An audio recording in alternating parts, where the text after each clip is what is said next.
Ito na pala mga kaibigan, yung Letron C5-12 na nabili sa Shoppers gamit ang rewards point from Shoppers. So ngayong araw to mga kaibigan, total hindi na siya umuulan ng yelo at magandang klima ngayon dahil umaaraw na.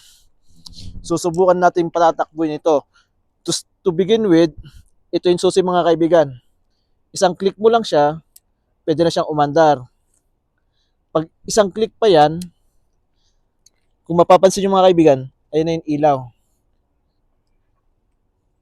Pag nag-brake ka, o yan.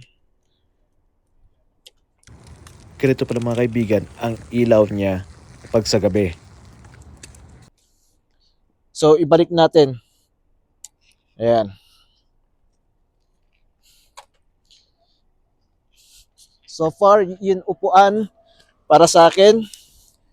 Parang nalilitan ako. Ito pala mga kaibigan yung yung bar. Kung makikita niyo mga kaibigan. So ito yung battery life niya. Ito naman yung speed. So ayan mga kaibigan, umpisan ko na. Oops. Ayan, ayun.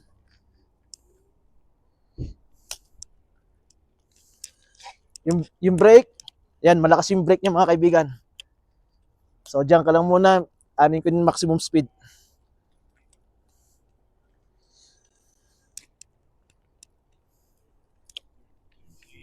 So ito na mga kaibigan, yung maximum speed. Woo!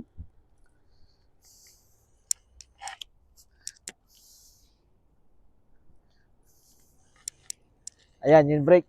Malakas yung brake niya mga kaibigan. So, hihintayin ko rin mga kaibigan, siguro mga 2 weeks pa para i-set up ito. Dahil papalitan ko rin ng bagong upuan, maglalagay pa kami ng ibang ilaw dito. Yung chargeable na tawag ito, light na LED. Tapos itong stand siguro pwedeng palitan kasi plastic siya. Tapos itong step nut or peg, tawag ito? Bike peg. Tawag ata nun eh. So, yun lang mga kaibigan. Maraming salamat. God bless. See you in my next video. Bye.